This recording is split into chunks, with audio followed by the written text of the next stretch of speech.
Pai, te damos graças nessa noite, Senhor, por tudo que Tu és, Senhor, não por aquilo que o Senhor pode nos dar, Senhor. Aqui ninguém é maior do que o Senhor, Jesus.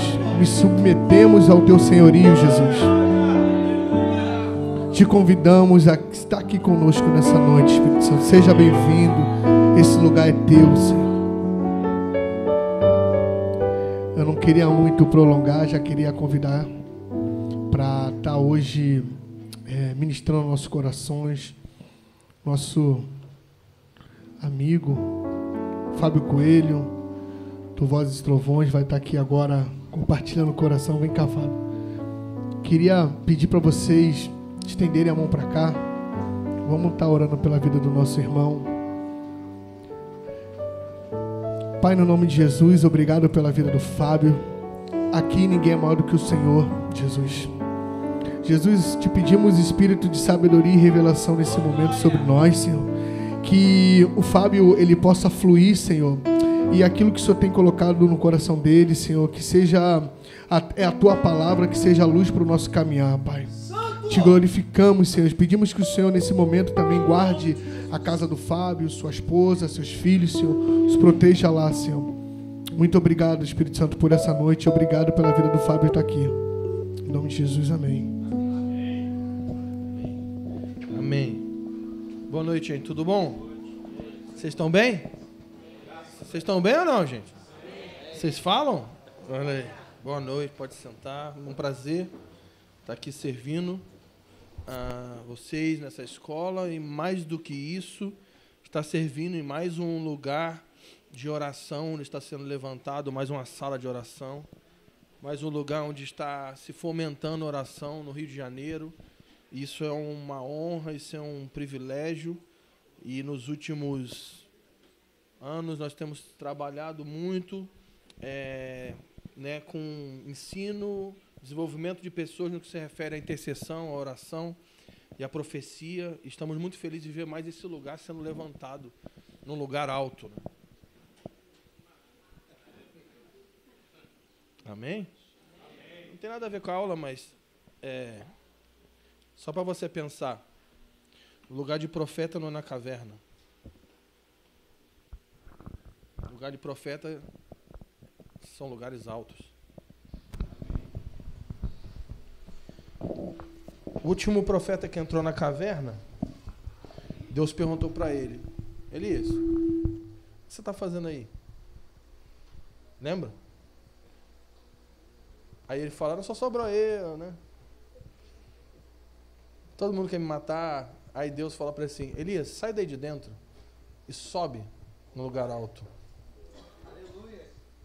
Porque caverna é um lugar escuro. Caverna é um lugar onde você não tem visão. Caverna é um lugar solitário, onde você não submete a ninguém. Não está ouvindo a voz do Senhor.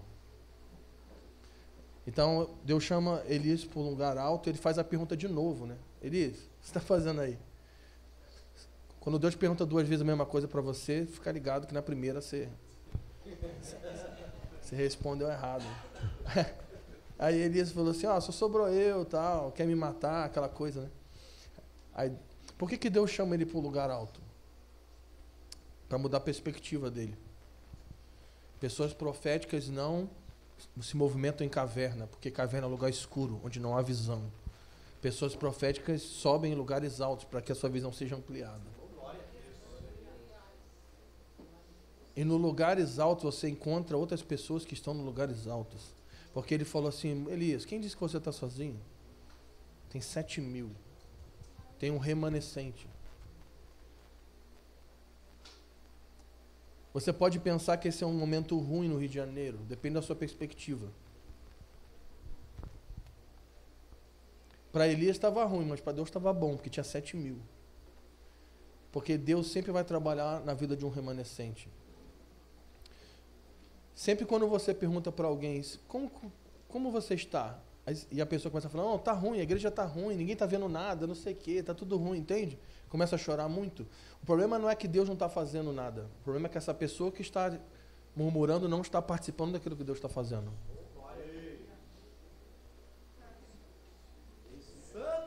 Porque tem 7.000. E aí Paulo pega esse texto lá em Romanos 11 e ele crava, porque Paulo era ninja. Paulo ele fala assim, por que vocês dizem que Deus rejeitou Israel? Deus não rejeitou Israel. Aí ele fala, porque ainda existe um remanescente Israel. E ele cita isso, 7.000 que não se dobraram a Baal.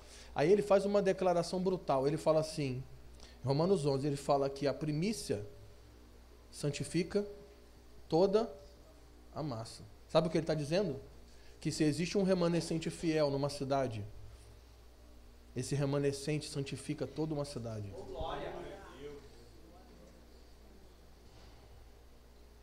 Tudo bem? Pô, mas isso aqui é muito pequeno.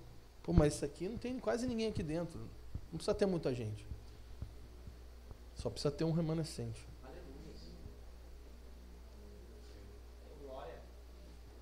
Porque o remanescente santifica a massa.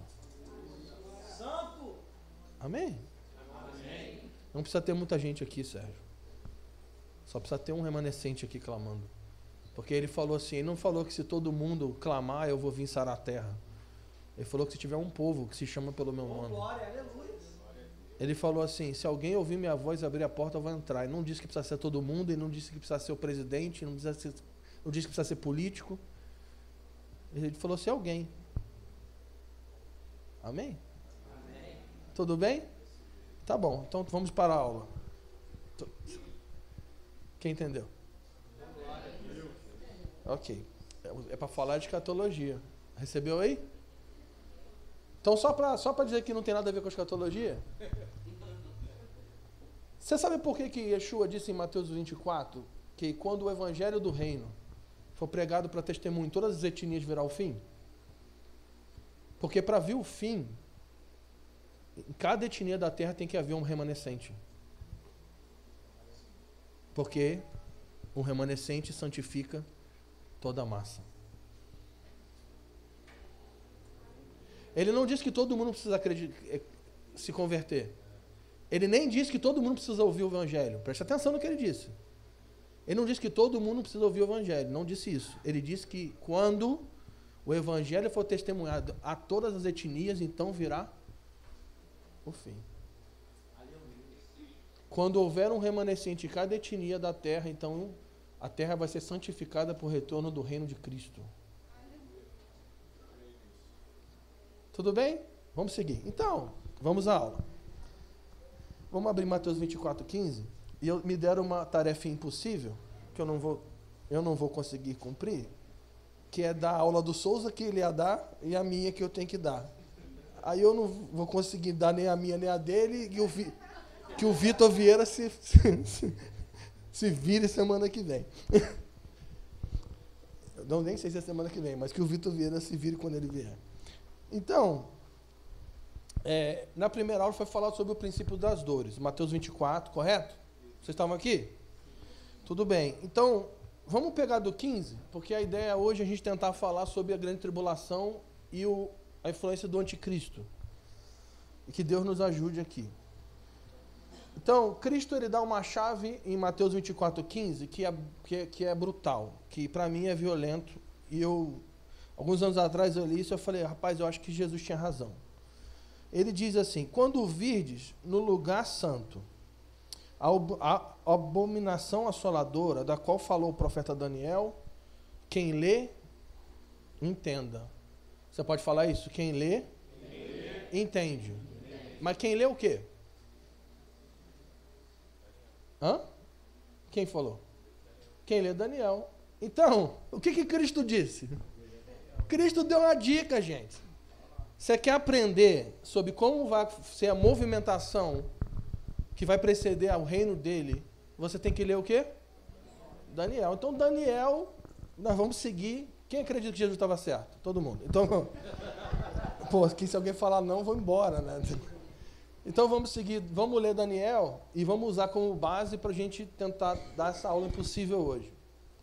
Daniel 9, porque quem lê Daniel entende. Senhor, faz a gente entender hoje, por favor. Amém. Daniel 9, 24. Talvez Alguns dizem que é uma das profecias mais importantes da Bíblia, Daniel 9, 24. Uma profecia de Daniel que vai falar sobre as 70 semanas, talvez todo mundo aqui já ouviu falar sobre isso, ou talvez não. E essa profecia está relacionada a Israel, ao Messias e ao reino milenar, ou seja, a volta de Cristo. Então essa profecia, vou repetir, está relacionada a Israel, a Cristo e a sua segunda vinda. Estamos juntos? Então vamos ler a profecia. Daniel 9, 24 diz assim, eu falo meio rápido e eu vou citar um monte de texto, aí é bom você anotar. Eu te encorajo, porque nem eu sei todos os textos de cabeça que eu vou falar aqui, imagina você que está ouvindo. E eu quero te dizer assim, você não vai aprender tudo que eu vou falar aqui, ouvindo. Você vai ter que ouvir, meditar, anotar, estudar. Lembra que é uma escola? O aluno não aprende quando ele está ouvindo. O aluno aprende quando ele está estudando. Tudo bem? Vamos seguir? Então vamos lá. Mateus 9, 24, ele vai começar a profetizar. Ele fala assim, 70 semanas estão decretadas sobre o teu povo. Então ele está profetizando isso para Daniel. Qual é o povo de Daniel? Israel. Estamos juntos? Vocês falam aqui, gente? Pode falar aqui? Interage comigo, gente. Isso aqui é escola.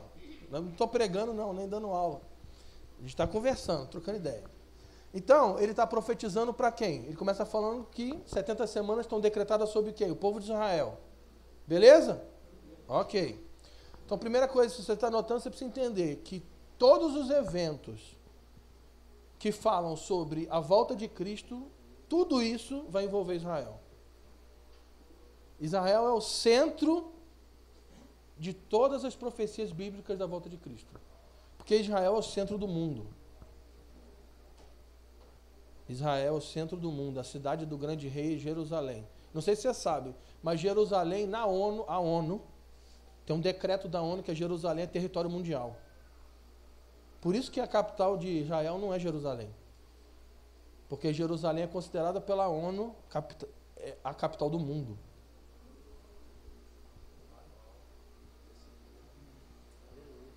Tudo bem? Então vamos seguir.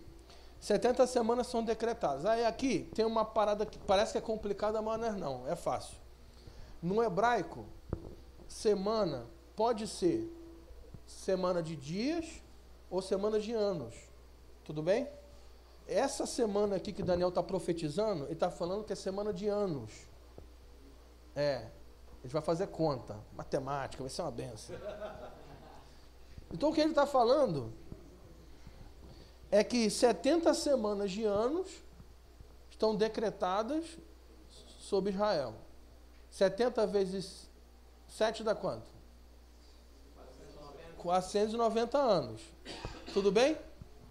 Só um detalhe aqui, só para você ver como é que essa profecia é importante, para você entender como é importante. Você lembra quando Jesus perguntaram para Jesus assim, quantas vezes a gente tem que perdoar? O que ele falou? Aí o que o pessoal burrão fez? Vamos fazer a conta, né? Quantas vezes a gente tem que perdoar? 490 vezes, né? Não. Não é isso que Jesus disse. Sabe o que Jesus disse? Jesus disse que as 70 semanas, elas terminam com a volta de Cristo. Quando ele falou assim, você tem que perdoar 70 vezes 7, ele está falando, você tem que perdoar até eu voltar. Ô, glória! Aleluia! Tudo bem? Aleluia! Vamos seguir. Então, tem 400 anos, a profecia vai falar de 490 anos. Então vamos seguir.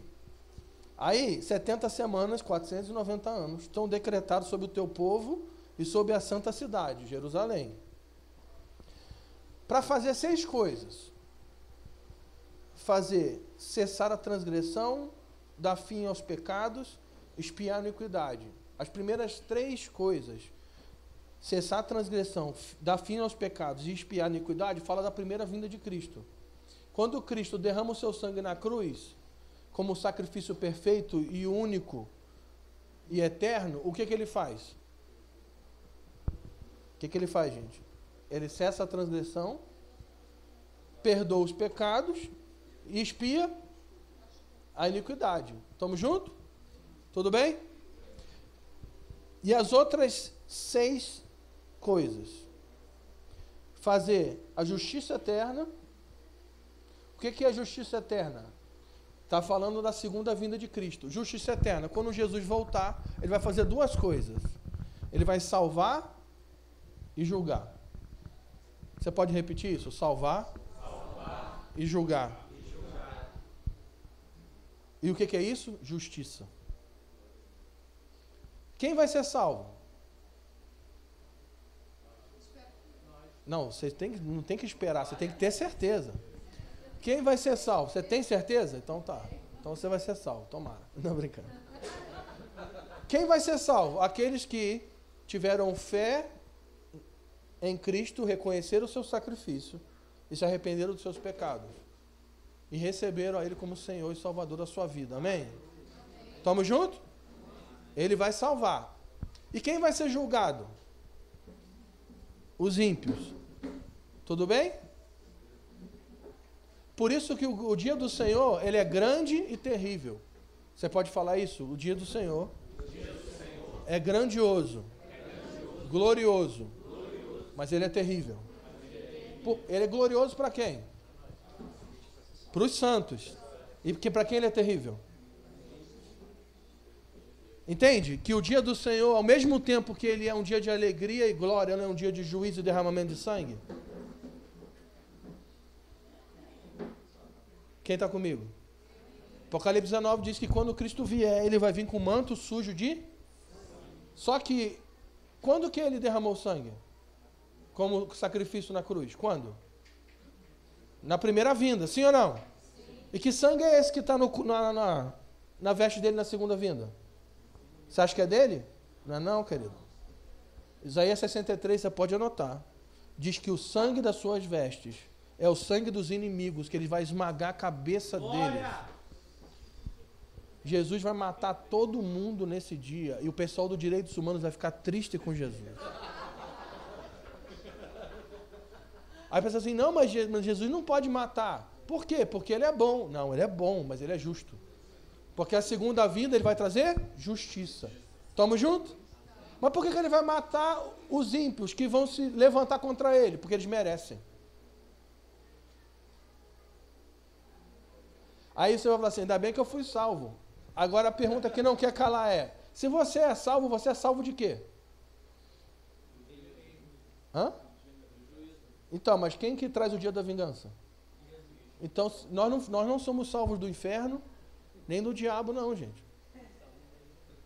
Paulo diz que nós éramos merecedores da ira de Deus. Deus deu o seu Filho para nos salvar dele mesmo. Porque você merecia morrer. Eu merecia morrer. Ninguém aqui merece ser salvo. Ninguém. Mas Cristo, na sua bondade, se entrega como sacrifício para que todo aquele que nele crê e tem fé na sua obra e se arrepende dos seus pecados recebe a salvação pela graça. Tudo bem? Tá tudo bem, gente? A gente só está na introdução da introdução. Vamos seguir. Então, a primeira coisa que ele faz na sua segunda vinda, trazer justiça eterna. Segundo, selar a visão e a profecia, ou seja, cumprir tudo que foi profetizado. Tudo bem? E a última coisa que vai acontecer no final das 490 anos, que o Santíssimo vai ser ungido. E aqui eu tenho uma maneira de interpretar que é meio louca, mas recebe aí. Essa palavra Santíssimo é Kadosh Kadosh, que é santo 2 vezes. E no hebraico, na Bíblia, ela pode ser usada para lugares, mas também pode ser usada para pessoas. Porque quando Isaías, no capítulo 6, ele tem a visão do Messias, e sim, Isaías 6, quando ele diz, no dia do rei Uzias morreu, eu vi o Senhor sentado no alto sublime trono. E aí, os anjos sobrevoavam sobre ele. Lembra disso? E o que os anjos falavam? Santo, santo, santo é o Senhor dos exércitos. Por quê? Toda a terra Então, Isaías viu o Pai sentado no trono no céu? Não. Por que não? Porque o Pai está sentado no lugar mais alto. Não tem nada acima do Pai. Nada. Ele viu uma pessoa assentada num trono, e ele viu os anjos que voavam por cima dele e diziam, santo, santo. E essa palavra santo é santíssimo. Santíssimo, santíssimo, santíssimo. Aleluia. Você é o Senhor dos exércitos. Por quê? Porque toda a terra... Você sabe o que Isaías viu? Na verdade, o livro inteiro de Isaías, ele vê o milênio. Ele vê o Yeshua quando ele volta sentado no seu trono em Jerusalém. E ao brilho da sua glória afetou todas as nações e toda a terra foi cheia do seu brilho. Isaías 6 é Isaías vendo Jesus sentado no trono depois que ele voltou. Então, o que é ungir o Santíssimo? Por quê? Porque quando Jesus vier, ele vai ser ungido. O Santíssimo aqui não é um lugar, é uma pessoa. Ele vai ser ungido como rei de toda a terra. E quem vai ungir Jesus como rei de toda a terra? O próprio Pai. Uau! Isaías 11 diz que o Espírito do Senhor está sobre o descendente de Jessé. Lembra disso?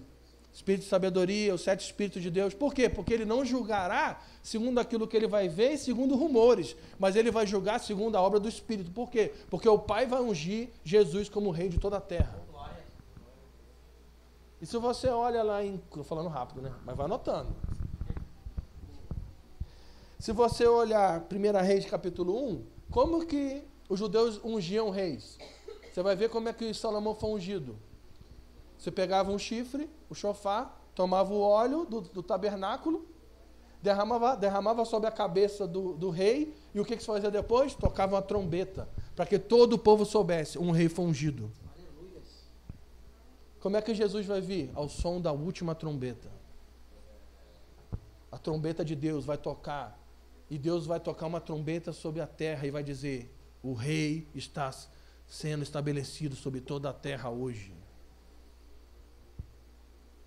Aleluia. Tudo bem, gente? Vocês estão me olhando com um olhar assim, né? Então vamos recapitular. A introdução da introdução. 70 semanas, 490 anos. Sobre Israel, sobre Jerusalém, para fazer 6 coisas. Cessar a transgressão, dar fim aos pecados, expiar a iniquidade, está relacionado à primeira vinda de Cristo. Tudo bem? Sim? Trazer justiça eterna, selar a visão e a profecia e ungir o Santíssimo está relacionado à segunda vinda. Então vamos lá. Aí agora ele vai explicar a confusão dos anos. Sabe e entende, desde a saída da ordem para restaurar e edificar Jerusalém, até o ungido, o príncipe, a palavra ungido aqui é Messias, Cristo, haverá 7 semanas e 62 semanas. Então todo mundo aqui comigo aqui. Então, Daniel, você precisa entender uma coisa. Aqui, vem comigo aqui, deixa eu explicar uma coisa aqui. Daniel é tão brutal que ele dá a data que Cristo, que o Messias vem, encarna. Ele dá a data. Quer ver uma coisa? Não sei se alguém já prestou atenção nisso. Ou já ouviu alguma insanidade, alguém falando esse tipo de loucura na internet?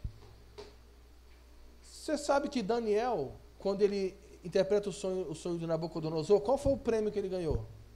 De Nabucodonosor. Prêmio muito legal que Daniel ganhou. Ele falou assim, agora você vai se tornar chefe dos magos da Babilônia. Pô, que legal, né? Os caras mais endemoniados do planeta, os magos da Babilônia. Aí ele falou assim, Daniel, agora você vai lá e vai ser chefe desses magos. Aí você fica imaginando, companhia profética de Daniel. Todos os alquimistas, matemáticos, feiticeiros, invocadores de espírito, de todas as nações que a Babilônia tinha conquistado, estavam naquele lugar e Daniel era o chefe. Daniel, ele era o mestre dos magos.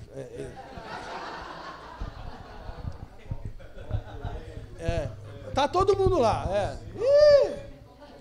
Aí, Daniel começa a ensinar o quê? Ele começa a discipular os magos da Babilônia. E ele começa a ensinar o quê? Ele começa a ensinar que havia um Messias. Uma pedra. Que ia sair de um monte sem auxílio de mão humana e ia despedaçar os impérios da terra. Daniel 2. E esse Messias ia vir para reinar o mundo. E toda a sua glória ia transformar a terra. E aí ele começa a ensinar, vai vir o Messias, vai vir, e ele vai reinar em Jerusalém. E aí, Daniel já estava profetizando, ele dá data, presta atenção, ele dá data de anos. Aí, quando Jesus nasce, os rabinos sabiam que Jesus tinha nascido? Sim ou não? Não. Os escribas? Quem foram os únicos que sabiam quando Jesus nasceu para adorá-lo e reverenciar o rei do mundo que nasceu? Foram os magos do Oriente. Sabe quem eram os magos do Oriente? Eram os discípulos dos discípulos dos discípulos dos discípulos dos discípulos de Daniel. Daniel era eunuco e não tinha filhos, mas ele preparou o caminho do Senhor.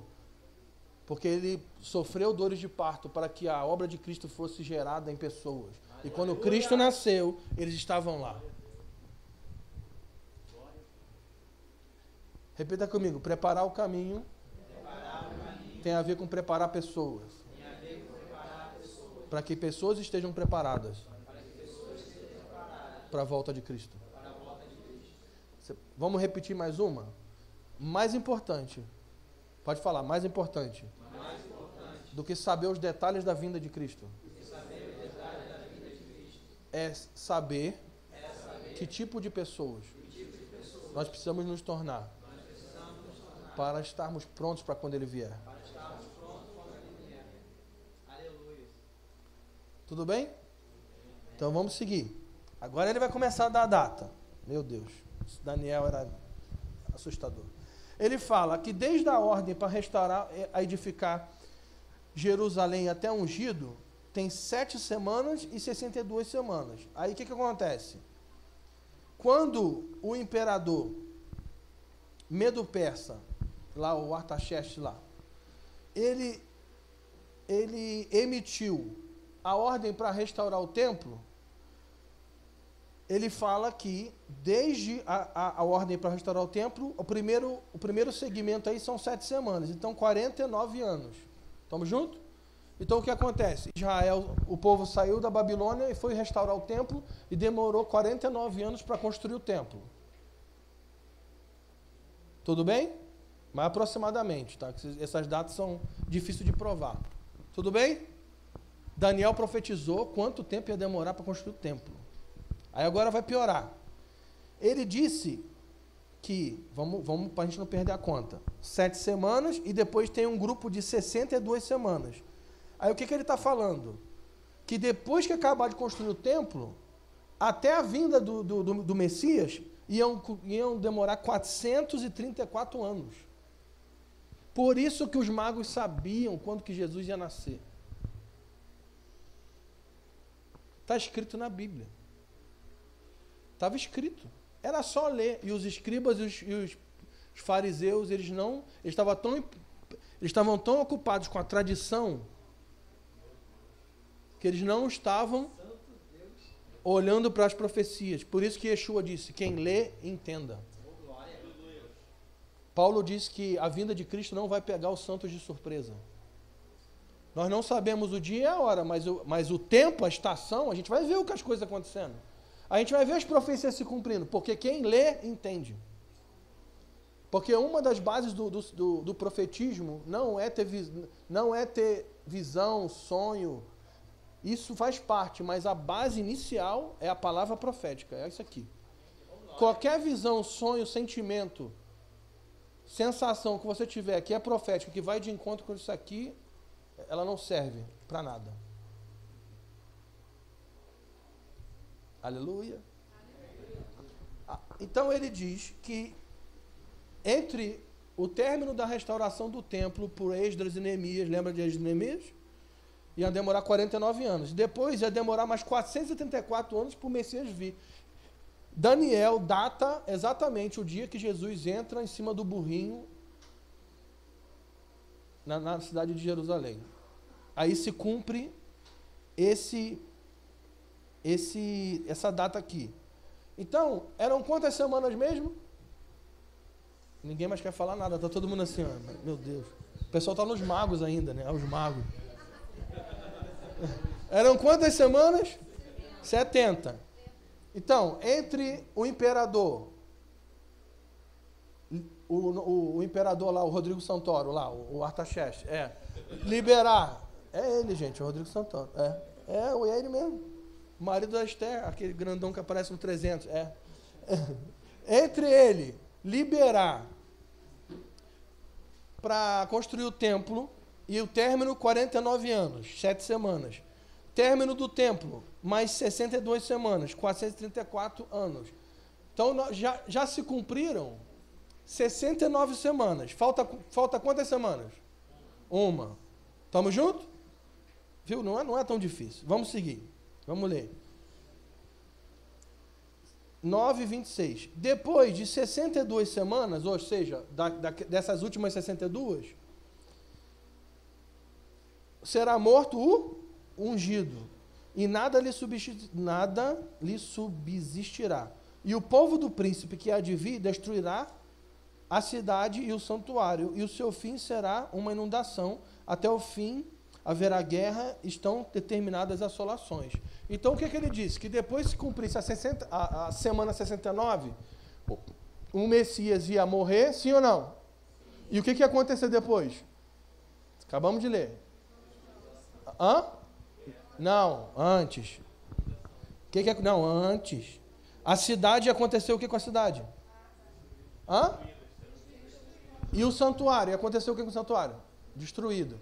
Jesus nasceu antes do ano 30, né? É muito legal que Jesus nasceu antes de Cristo, né? Quem foi que criou isso aí? Não sei. Jesus, aproximadamente, ele morre na cruz, ressuscita no ano 30. Tudo bem? 40 anos depois, no ano 70, o que acontece? O Império Romano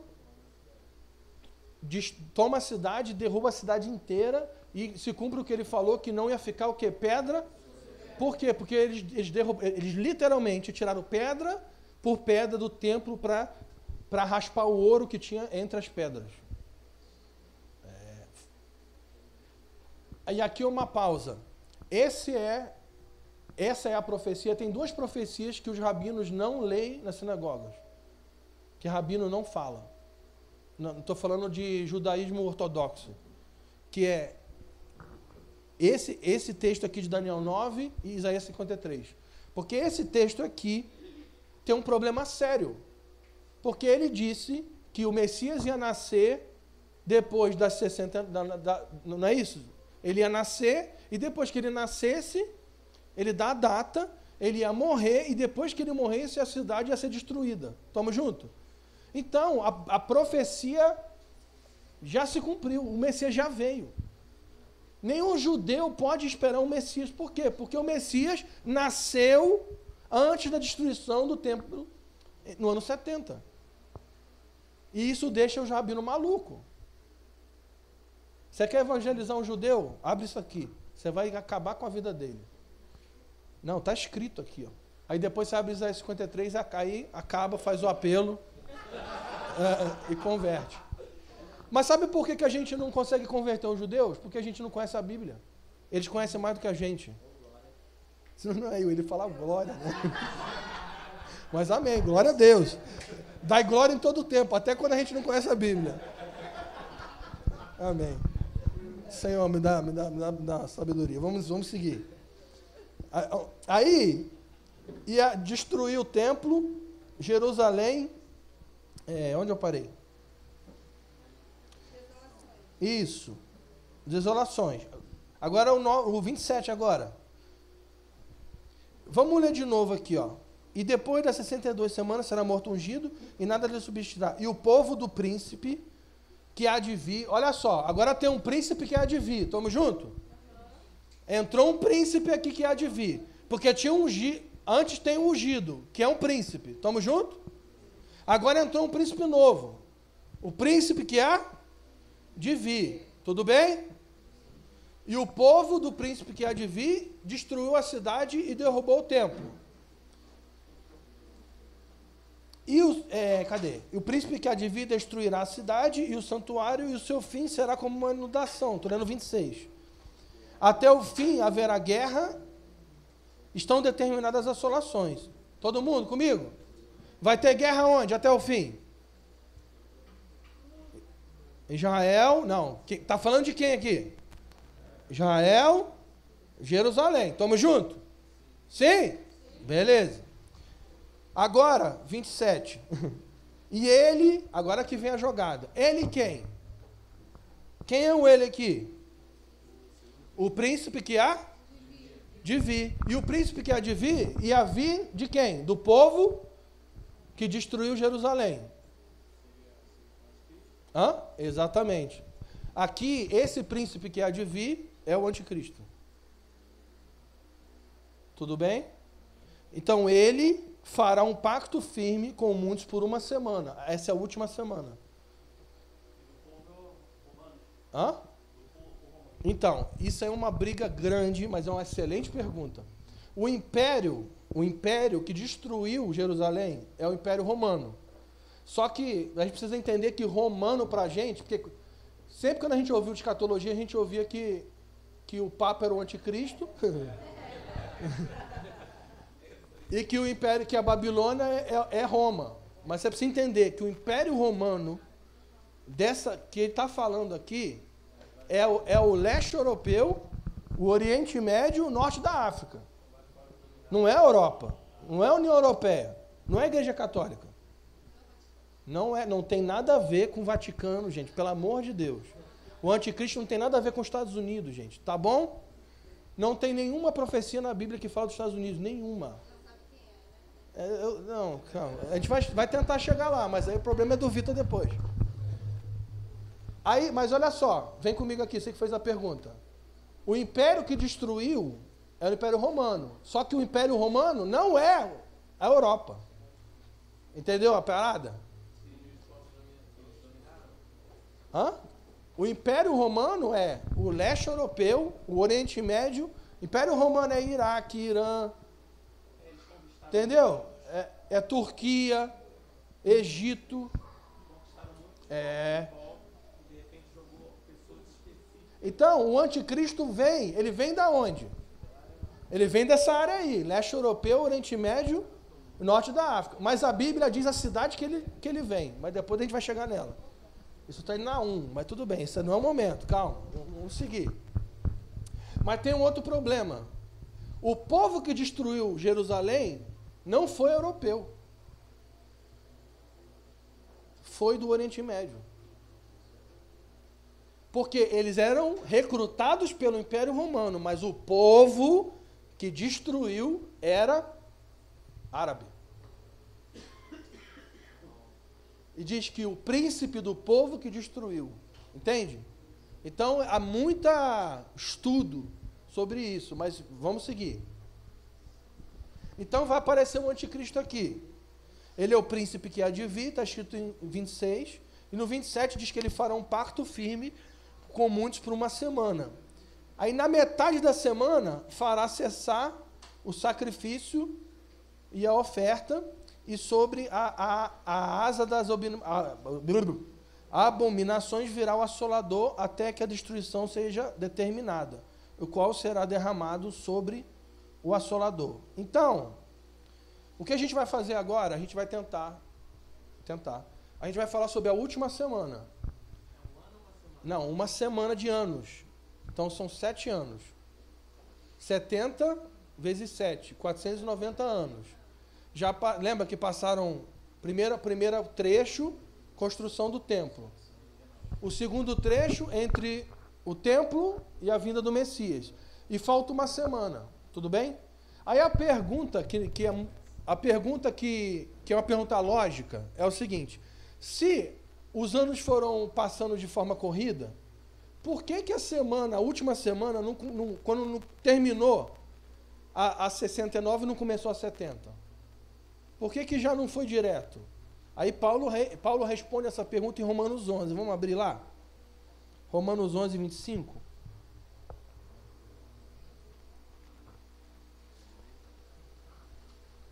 Aleluia. Aleluia. Aleluia. Quem tiver pergunta, anota as perguntas e depois faz para o Vitor. Romanos 11, 25. Eu já fiz isso com ele no Liberdade, ele adora. Ele adora. Eu falo assim, as perguntas difíceis você deixa tudo pro Vitor. Romanos 11, no versículo 25, diz assim. Todo mundo abriu menos eu. Irmãos, não quero que ignoreis esse mistério, para que não sejais arrogantes. O endurecimento veio em parte sobre Israel, até que chegue a plenitude dos gentios. E assim todo Israel será salvo, como está escrito: o libertador virá de Sião e desviará de Jacó as impiedades. Todo mundo aqui comigo agora? Por que quando Cristo veio e ressuscitou, já não começou a última semana? Simples, porque Israel não recebeu o Messias. Não creu no Messias. Então, o tempo profético que Deus tinha estabelecido, ele congela. Então, intervalo. Tudo bem? Aí a pergunta é, por que agora que vem, por que Israel não reconheceu o Messias? Porque a gente fala assim, o povo é incrédulo, por quê? O que a gente fala? A gente não, porque eu não sou burro, mas o que os evangélicos falam? Nós somos o Israel de Deus. Quem já ouviu isso? Nós somos o Israel de Deus, por quê? Porque Israel falhou na missão dele em crer no Messias e nós substituímos Israel. Isso é uma mentira. Porque Efésios 2 diz que, presta atenção, o sangue de Cristo foi derramado para que o muro que fazia separação entre gentios e judeus fosse derrubado. E dos dois povos ele fez? Uma família. E todo espírito antissemita que opera sobre a igreja é baseado no espírito de anticristo. Porque Cristo é o rei de Jerusalém. E quando nós falamos esse tipo de coisa, estamos sendo influenciados pelo espírito do anticristo que já opera sobre o mundo. Desde Nimrod, desde Caim. Tudo bem? Quer ver outra coisa que é falada também? O dispensacionalismo, que é uma linha escatológica, vai dizer o quê? Que nós vamos ser arrebatados antes da grande tribulação. E a gente vai para o céu. Por quê? Porque ainda bem que eu vou morar no céu. Essa música é um lixo. E tem gente que quer morar no céu, porque quer ir. E vai dar uma desencontrada, porque a Bíblia diz que a Nova Jerusalém, presta atenção, Deus criou uma cidade. E Deus tem um trono dentro dessa cidade. E ele está sentado nesse trono. O Deus criou e mora dentro da criação dele. Então Deus mora dentro de uma cidade. E essa cidade está descendo com Deus. E ela está descendo. Está descendo para onde? Para a terra. Aí, você quer morar no céu. Vai desencontrar. Vai dar errado. Vai dar ruim. Tem gente que acha que é um sincariose, que vai ficar pulando nas nuvens. E cantando, santo, santo, santo. Isso não vai acontecer. Deus está vindo morar na terra, você vai fazer o que no céu? E o dispensacionalismo, o que ele fala? Presta atenção em mim. O que ele fala? Que nós vamos para o céu. Porque a gente não vai passar para a grande tribulação. Nós somos a igreja, nós somos os santos. Não podemos sofrer. Me ajuda a melhorar. Yeshua disse, você quer me seguir? Toma a sua cruz. Cruz é o quê? Sofrimento. Sabe o que Paulo disse? Eu completo no meu corpo o sofrimento de Cristo. Maluco. Cristo foi açoitado uma vez.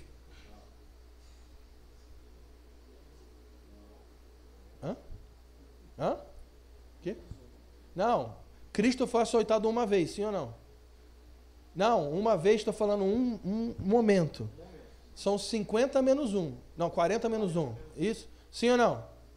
Quantas vezes o Paulo foi açoitado? Quem sofreu mais fisicamente, Paulo ou Cristo?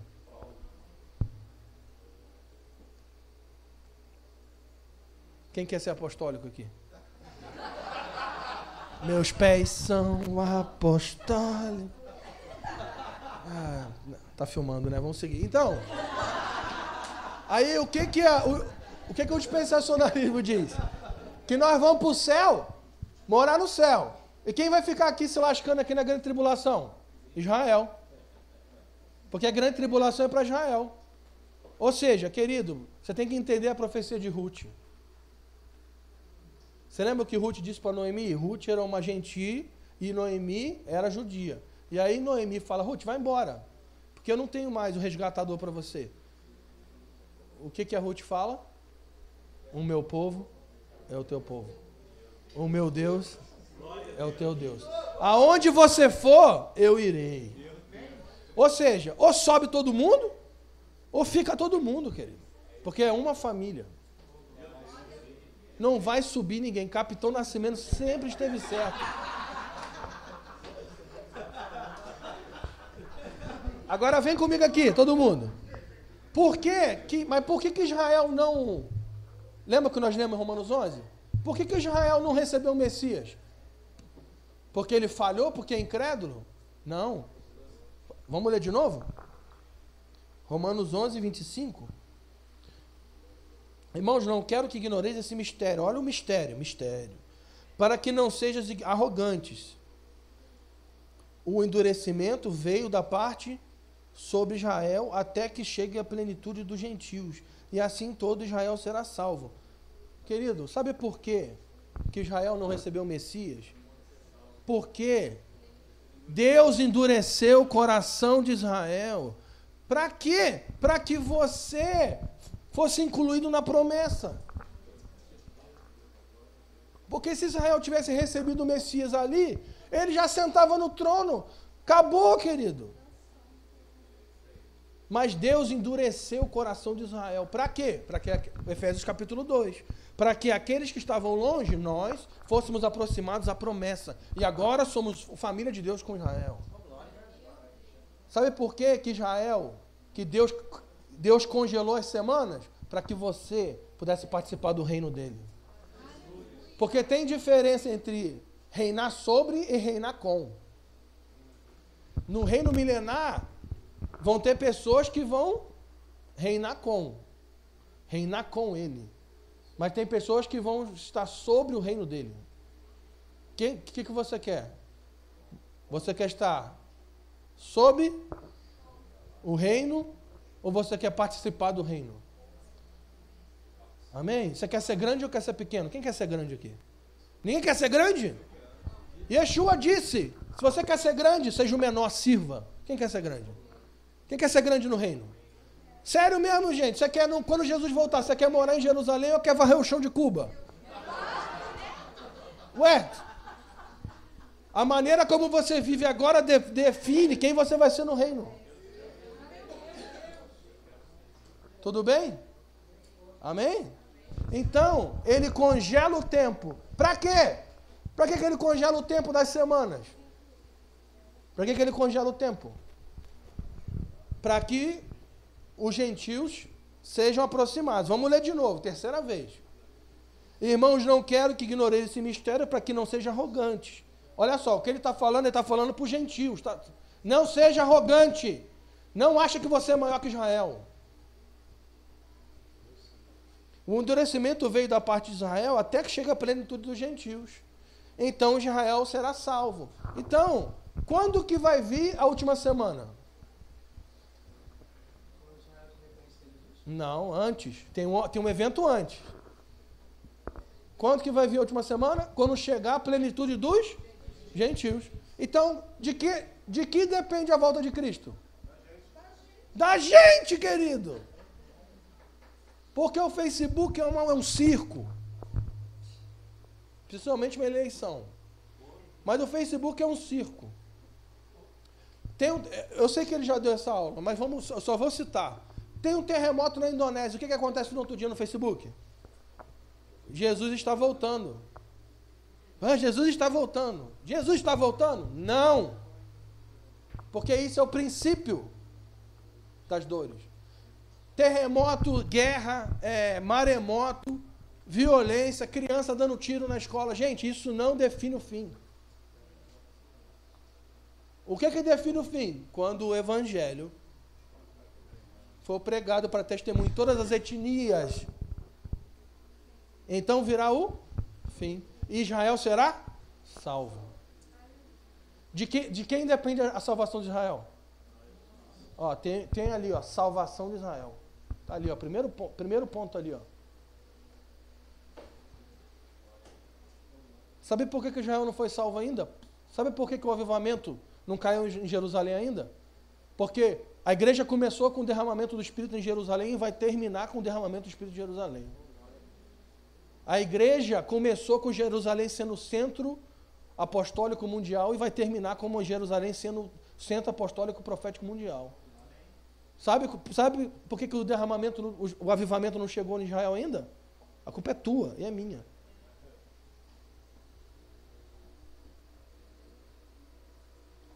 E aí Paulo vai lá em Efésios 4, ele ensina como.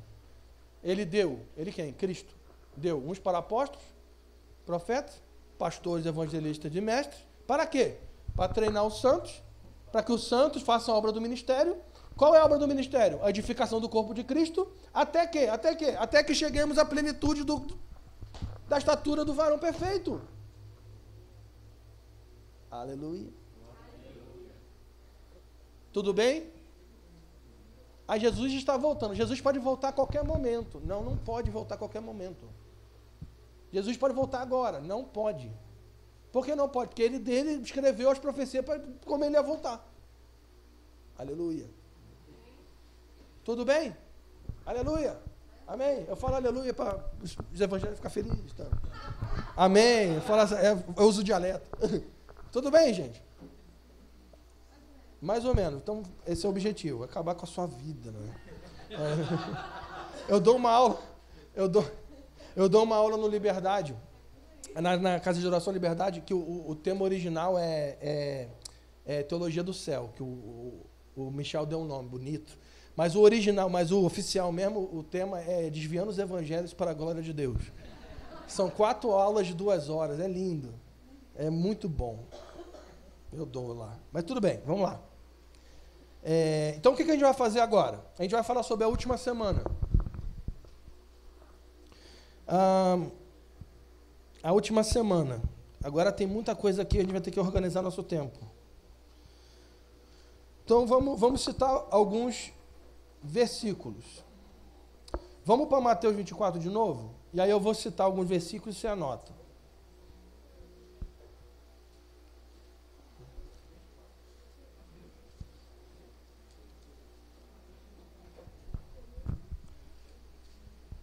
Amém. Vamos lá. Então, no 15, vamos ler de novo? Está todo mundo aí? Quando virdes no lugar santo a abominação assoladora, do qual falou o profeta Daniel, quem lê entenda. Aqui começa a grande tribulação. Tá bom? Aí, só que, o que a gente precisa entender agora? Alguém abre aí em Daniel 9, 27 e lê. E o outro abre em 1 Tessalonicenses 5, 2 e 3. 27.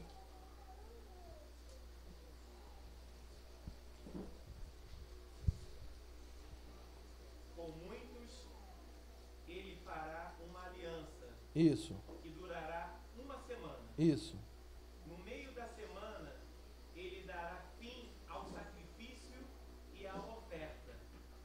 E numa ala do templo será colocado o sacrifício terrível, até que chegue sobre ele o fim que lhe está decretado. Beleza.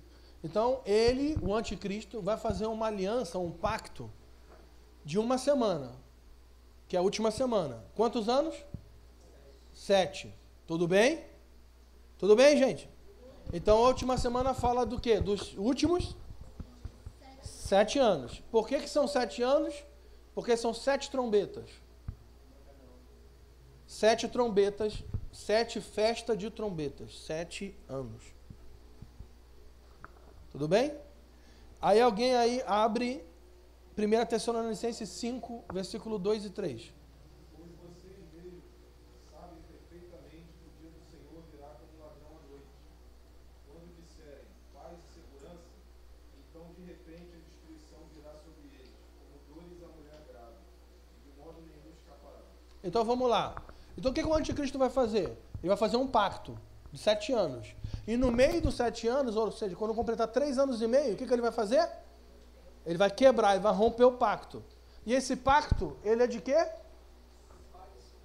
De paz e segurança.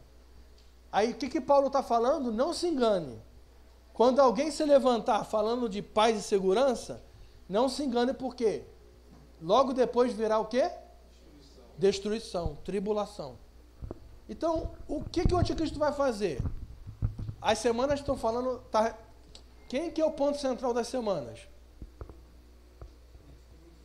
Hã? Não, quem é o ponto central?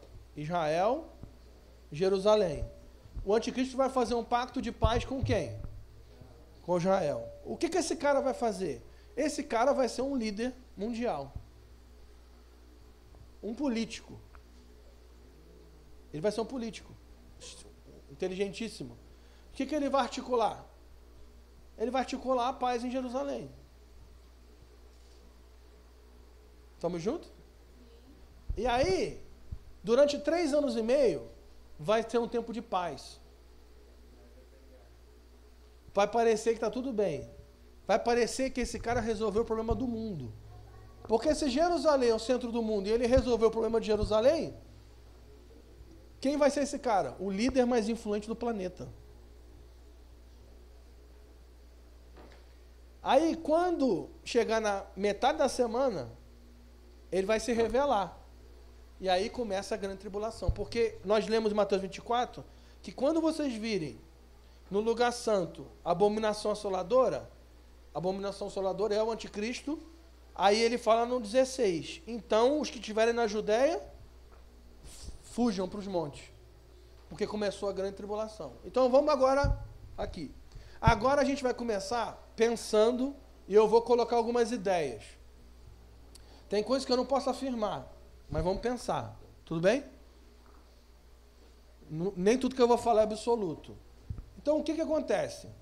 Vai se levantar um líder mundial. Esse líder vai conseguir paz. Paz com quem? Israel e quem? Hã? Israel e o que está em volta. Mundo árabe. Tudo bem? Tudo bem, gente?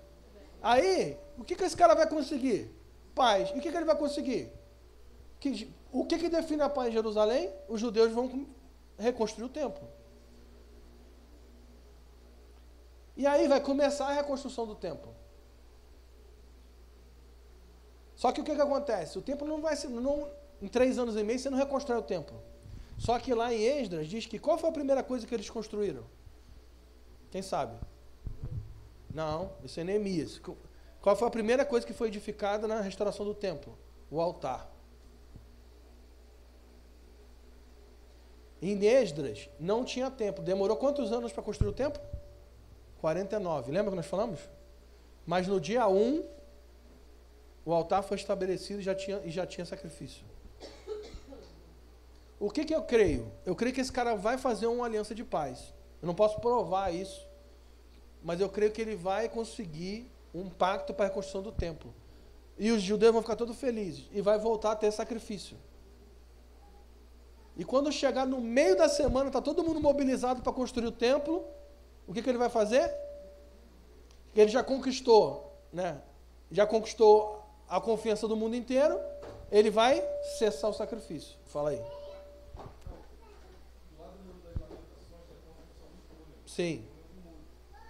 Dizem que ali parece que tem parte do tempo ali ficando soterrado. Sim. Os judeus têm expectativa de que aquilo venha acima. Sim. De onde tem o templo de honra. Então, esse é o problema. Como é que ele vai negociar isso? Porque lá tem uma mesquita lá do Domo da Rocha. Mas ele é ninja. Ele vai conseguir achar um jeito. E aí, o sacrifício vai ser interrompido. Começa a grande tribulação. Abre Apocalipse 14. Isso o I foi é ruim ou bom? Apocalipse 14. Você reparou que nós lemos várias passagens sobre o fim dos tempos? É a primeira vez que a gente abre o Apocalipse?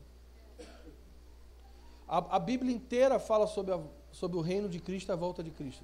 Inteira. Apocalipse é só uma junção das profecias, porque Apocalipse é o livro do Novo Testamento que tem mais citação do Antigo Testamento. Apocalipse 14, versículo 8.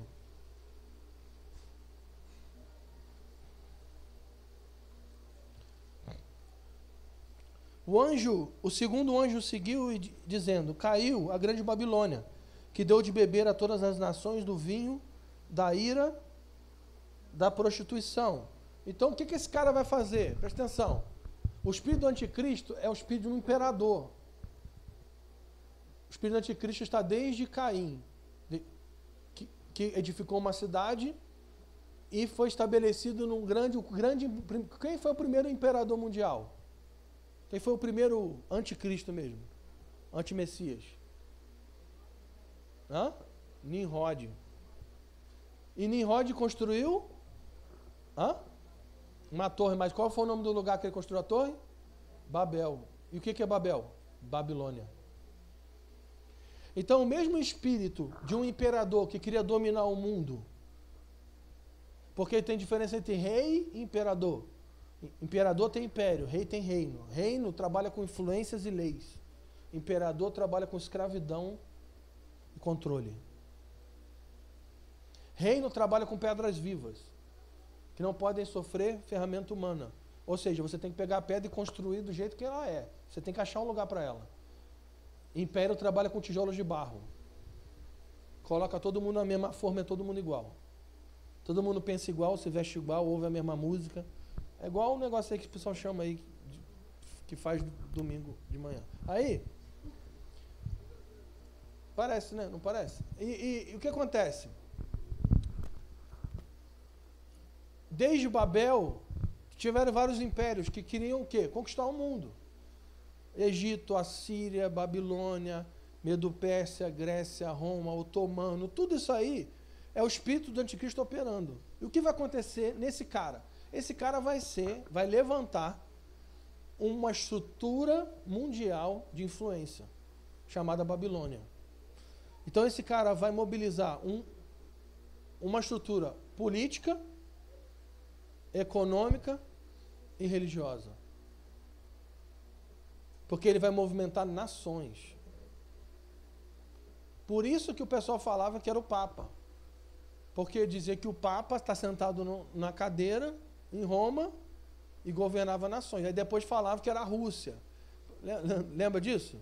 Na Guerra Fria, que falava que era a Rússia. Então, mas a Bíblia fala de onde vem. Fala que ele vem do Oriente Médio, gente. Está escrito em Naum, Abacuque, Sofoneta, tudo isso lá. Está escrito isso em Ezequiel 38. Tudo bem? Então esse cara vai fazer... Está todo mundo falando junto, né? Está todo mundo falando. O que foi? Está tudo bem? Está fazendo sentido o que eu estou falando, gente? Sim ou não? Está muito difícil? Não? Lembra das perguntas difíceis? Anota. Entendeu? Pergunta para o Vitor. E esse cara vai levantar uma estrutura mundial. E quando acabar os 3 anos e meio, vai começar a grande tribulação. E o que a grande tribulação vai fazer? Vai perseguir. Perseguir quem? Israel e os santos. Tudo bem? Agora vem comigo aqui, vamos pensar uma coisa. A profecia diz que a grande tribulação... Qual é o centro da grande tribulação? Israel. Qual que é o fervo da grande tribulação? Jerusalém. Então, a grande tribulação de verdade mesmo, a coisa séria, vai acontecer aonde? No leste europeu, Oriente Médio, norte da África. Você não tem profecia nenhuma das nações da ponta, Brasil. A única profecia que você pode falar que é Brasil, a única, é que diz que 1/3 da água potável do mundo vai ser afetada. Não sei se você sabe, mas 1/3 da água potável do mundo fica na Amazônia. A única. Só que Mateus diz que nós vamos ser perseguidos em todas as nações. Então tem uma coisa que você precisa entender. Essa estrutura Babilônia, ela tem uma estrutura militar opressora que vai matar a gente. Judeus vão morrer, literalmente, os cristãos vão morrer. Mas o fervo disso é Jerusalém. Não quer dizer que que nego vai aqui no Brasil vai matar cristão, gente. A Bíblia não diz isso. Mas diz que vai ter perseguição em todas as nações. Então o que a gente acredita? Que vão ter níveis de perseguição. A coisa feia, a parada feia, vai ser lá. Por que ele quer destruir Jerusalém? Porque ele sabe que se ele destrói Jerusalém, Jesus não pode reinar o mundo. Por que ele persegue a igreja? Porque ele sabe que se a igreja não chegar na sua plenitude, Israel não será salvo. Então vai haver uma perseguição moral mundial. Ser cristão vai ser tenso. Gente, o que a gente está passando aqui é coisa de criança. Ah, eu quero votar no fulano. Aí te demoniza, quer te bater. Não. Esse negócio de política aí é pequeno ainda. Vai piorar muito. Nossos filhos vão sofrer perseguição moral nas escolas por serem cristãos. Você vai perder emprego por ser cristão. Familiares vão deixar de falar com você e te expulsar de casa porque você vai ser cristão. Estamos juntos? Isso que a gente está vendo na rede social por causa de política é só o início. Vai ter um sistema mundial chamado Babilônia, que vai influenciar o mundo. Tudo bem? E esse sistema vai estabelecer uma marca. A marca da besta. Estamos juntos? A marca da besta, vou te dar a referência. Está em Apocalipse 14. Você já está no 14, né? No 9 e no 10. Então já estamos aqui, vamos ler. Também, no 9, seguiu ainda o terceiro anjo, proclamando em alta voz: se alguém adorar a besta e sua imagem, e receber o sinal na testa ou na mão, também beberá do vinho da ira de Deus. Então, vai ter um sistema de influência mundial, vai ter uma marca. E essa marca vai ser aonde, gente? Na testa e na mão. Isso é uma referência ao filactério. Quem sabe o que é filactério? Quem sabe o que é isso? Hã? Aonde? Isso, os judeus usam até hoje. Porque isso está no Shema, em Deuteronômio 6. Que fala o quê? Amarra a Torá no seu braço. Não, braço que é perto do seu coração e entre os seus olhos. Então o que o judeu faz? Você já viu alguma foto de um judeu com a caixinha aqui na cabeça amarrada com couro? E com o couro amarrado no braço? Quem já viu essa foto? Então, os judeus, o que eles faziam? Eles amarravam a Torá no seu braço, 4 trechos da Torá, e botavam numa caixinha aqui, perto do coração, e amarravam e botavam aqui na testa. Por quê? O que isso significa? Que a lei do Senhor afeta uma maneira de pensar que gera uma maneira de agir. Então, o que é a marca da besta, gente? Marca da besta é um chip. Entendeu o que eu estou falando? É muito mais profundo. O sistema do anticristo babilônico, ele vai estabelecer uma maneira de pensar, que vai produzir uma maneira, e todos aqueles que tiverem a marca dessa maneira de agir e dessa maneira de pensar vão ser destruídos quando Jesus voltar.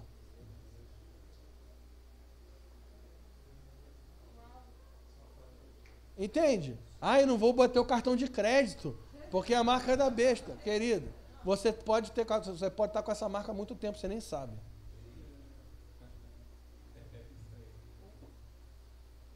Ah, é uma tatuagem. Porque tatuagem é pecado, você sabe, né, gente? Eu sou contra. Então,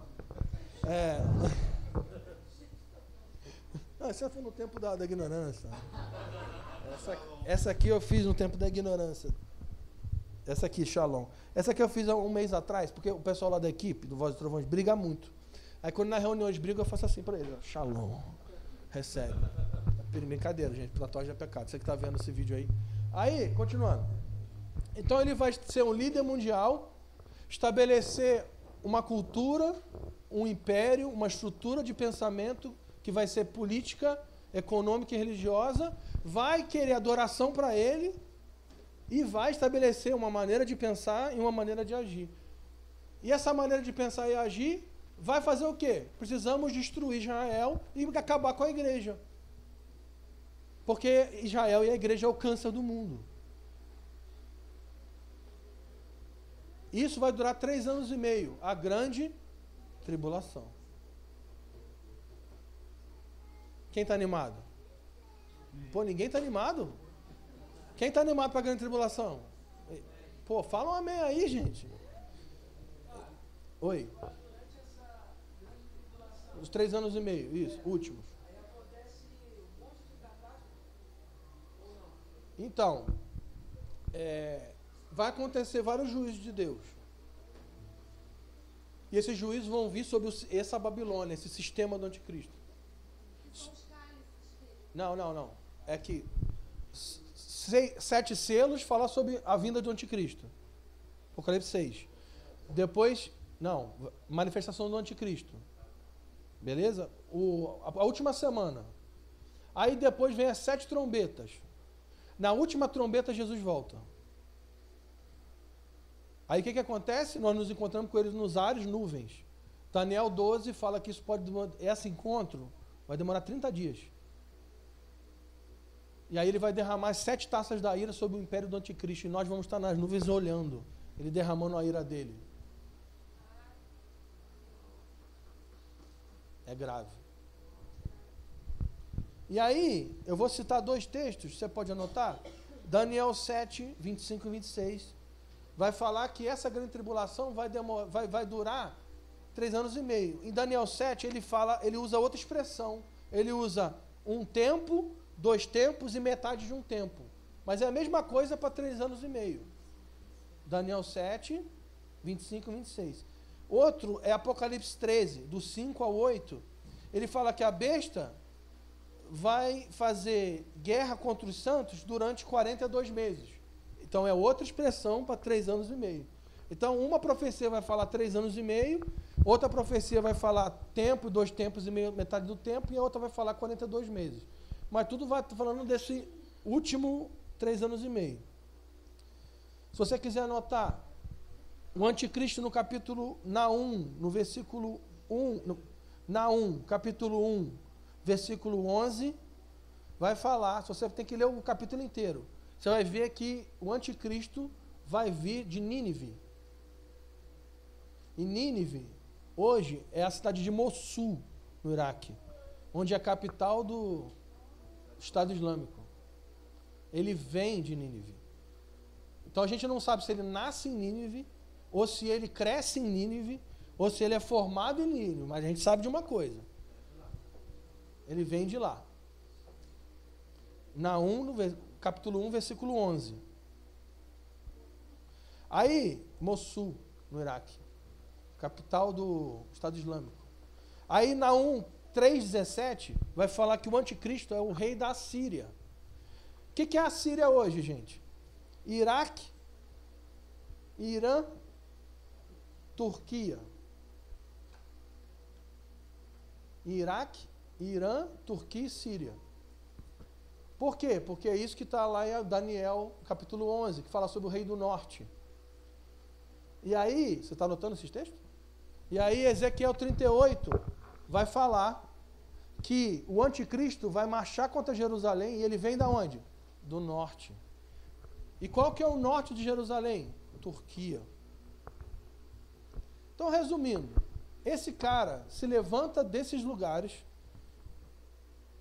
estabelece uma influência que vai envolver Turquia, vai ter uma guerra contra o Egito também, você vai ler lá em Daniel, ele vai ganhar a guerra contra o Egito. Ele estabelece o seu exército na Jordânia, porque Isaías 63 fala que Cristo vem e mata todo mundo na Jordânia. E ele vai, Isaías 63, e ele vai, primeiro, estabelecer influência com discurso de paz. Depois, quando ele conquistar confiança, ele encerra essa paz e começa a perseguir Israel e guerrear contra Israel e contra a igreja. E a Bíblia diz que ele guerreia contra Israel e ele ganha a guerra. E aí a gente vai ler, estamos indo para o fim, estou citando os textos rápidos aqui para você anotar. Mas o que vai acontecer? Ao mesmo tempo, na grande tribulação, vou te animar um pouco. Apocalipse 11 fala sobre as 2 testemunhas. Então, as 2 testemunhas vão profetizar durante 3 anos e meio. Então, ao mesmo tempo que vai ter o anticristo e o império da Babilônia, vai ter o quê? 2 testemunhas. Repita comigo, 2 testemunhas. Então, só para você anotar, 2 testemunhas. Fala que eles são os candelabros e as oliveiras. O que é oliveira na Bíblia, gente? Israel. E o que é candelabro na Bíblia? Apocalipse capítulo 1. Igreja. Porque Jesus anda no meio dos candelabros, que são as 7 igrejas. Então, as 2 testemunhas falam de quê? De um movimento que vai em judeus e gentios. E aí, a Bíblia diz que eles vão profetizar, porque é uma menção a Zacarias 4, a profecia lá em Zacarias 4, que fala sobre os 2 ungidos.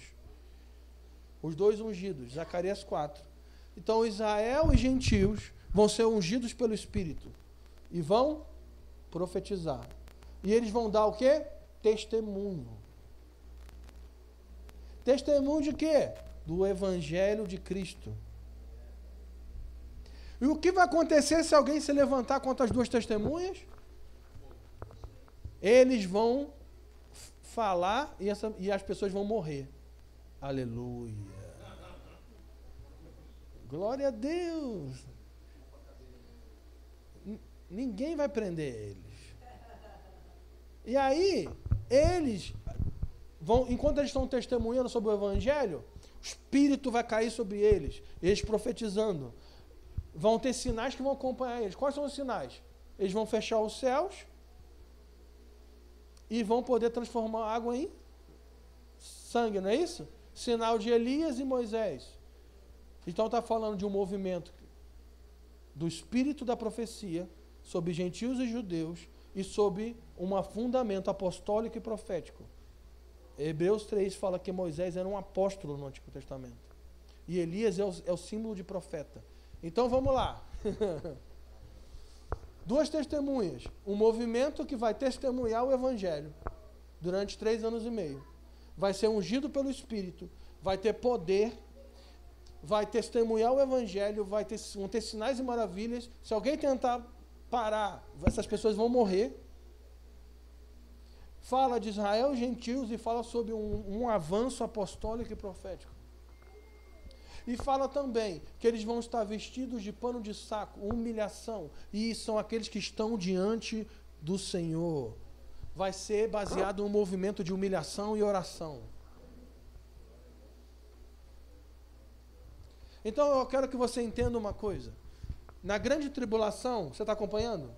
Ao mesmo tempo que vai ter um império do anticristo que vai assolar a igreja, Israel e as nações, vai estar acontecendo ao mesmo tempo o maior movimento profético e apostólico da história da humanidade. Vai acontecer ao mesmo tempo. Sistema da Babilônia, 2 testemunhas, é o mesmo momento. Então a grande tribulação é a época mais escura da humanidade.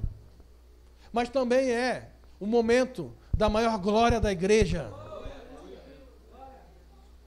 Vai ser o maior derramado poder do Espírito já visto na terra. Os maiores sinais, prodígios e maravilhas vão acontecer nesses dias. E você não pode querer ir para o céu nesse tempo, porque vai ser a época mais legal da igreja. A gente vai mandar parar de chover. E vai mandar chover. Vai mandar descer fogo do céu. Tem noção? Está escrito. Nesses dias, a igreja vai fazer as obras maiores que Jesus.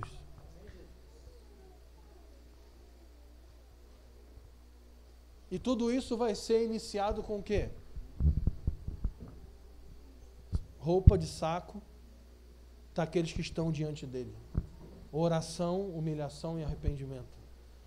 Vai produzir derramamento do Espírito, empoderamento do Espírito. Para quê? Para testemunho do Evangelho de Cristo. Para quê? Para que as nações escutem a obra do Messias. Para quê? Para que se levante um remanescente em todas as etnias da terra. Para quê? Para que venha o fim. Então o que vai acontecer no fim? As 2 testemunhas vão morrer. Só que o que acontece? Eles ressuscitam. Porque no fim do testemunho, A última trombeta toca, Jesus volta.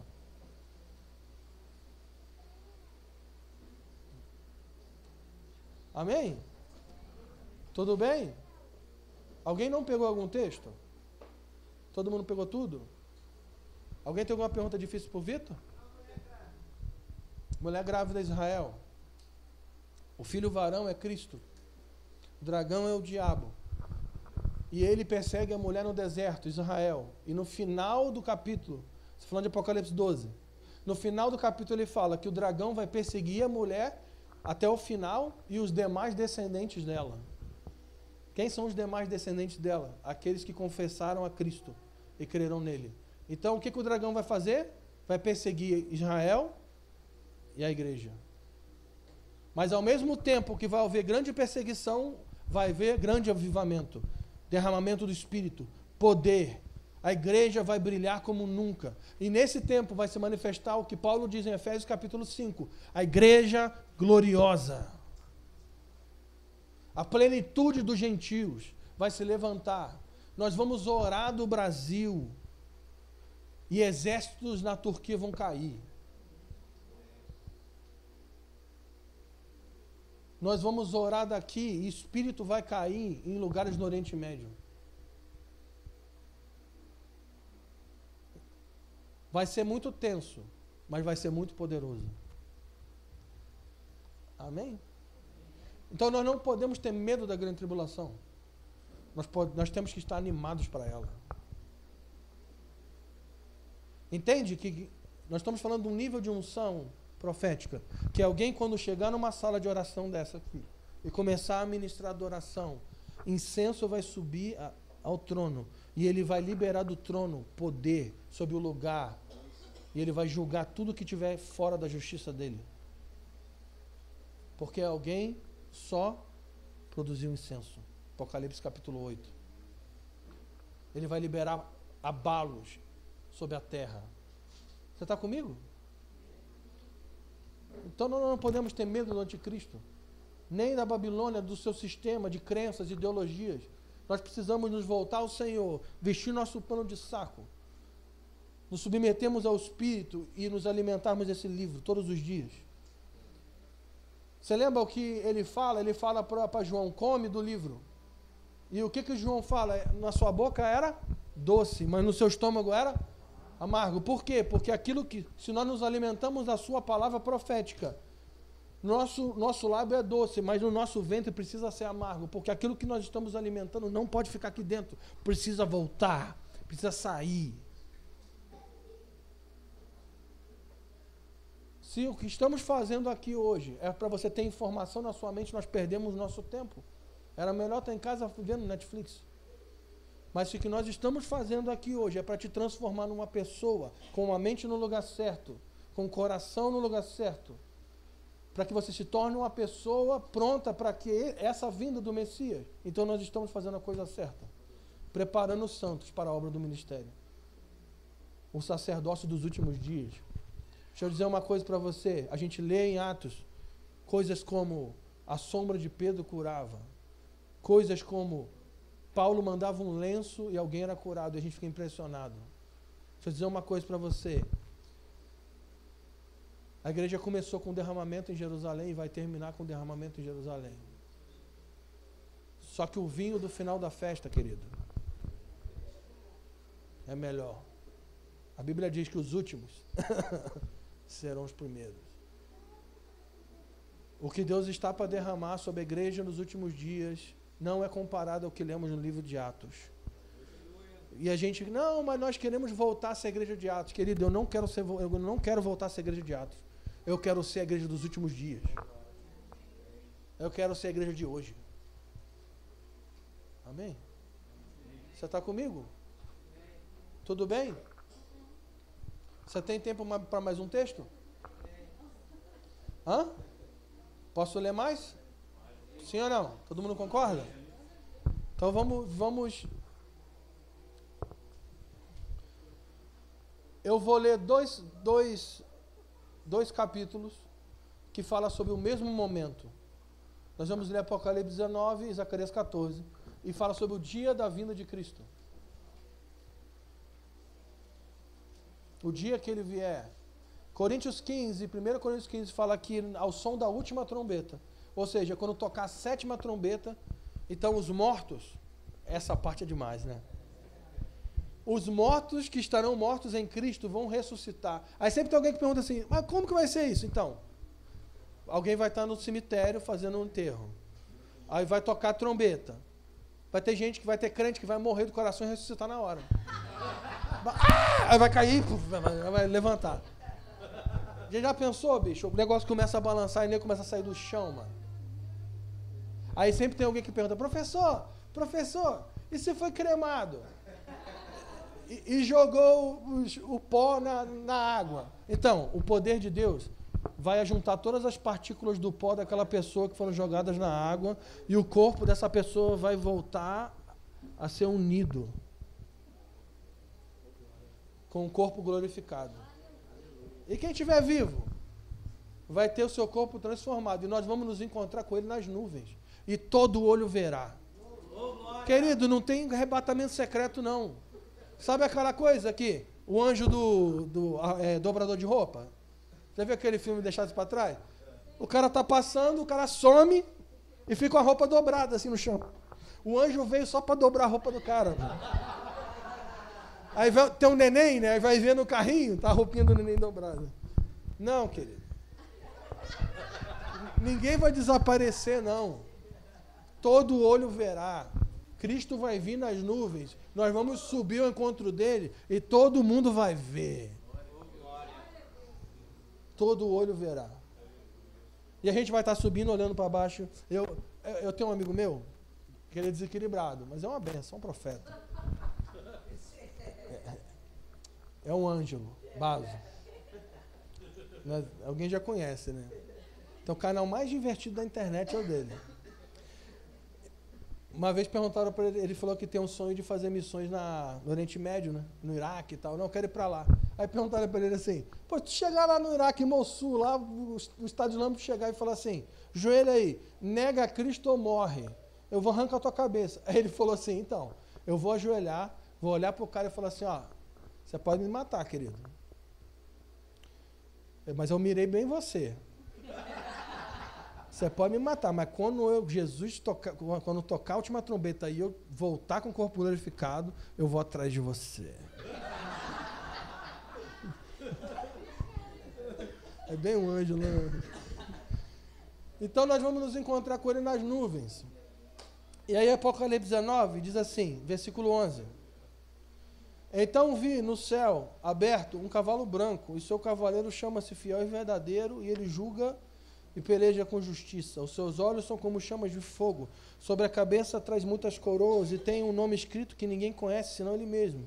Estava vestido com manto de sangue, e o seu nome é Palavra de Deus. Os exércitos dos céus o seguiam montados com cavalos brancos, vestidos de linho fino, branco e puro. Só uma pausa. Quem na Bíblia é descrito como vestido com linho fino, branco e puro? A esposa do Cordeiro. Isso está logo em cima aí, ó. Apocalipse 19, 8. Então, quem é que está vindo com ele das nuvens? Então, nós nos encontramos com ele nos ares. Quando o exército dele for reunido, o que ele vai fazer? Ele vai vir para a terra. E quem que vai vir com ele? Nós. Quem já viu aquele filme Coração Valente? William Wallace. Que ele vem cavalgando. E que dá... Ah! Aí vem aquela galera atrás gritando. Ah! Então, é isso que vai acontecer. Tudo bom, querido? Aí...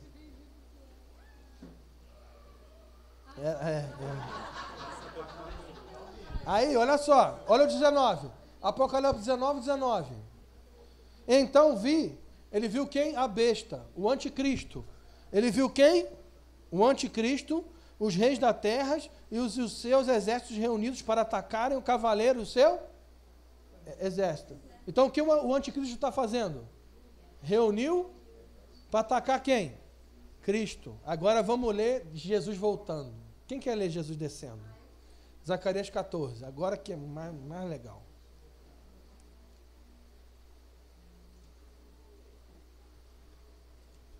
Aleluia. Glória a Deus. Eu amo Zacarias 14. Zacarias é bruto.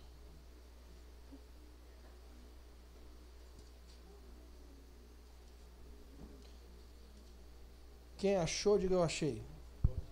Então eu vou esperar. Zacarias, abre Mateus 1 e vai vindo para trás. Tem Malaquias, né? Vai chegar lá. Mateus e vai para trás. Todo mundo achou? Sim?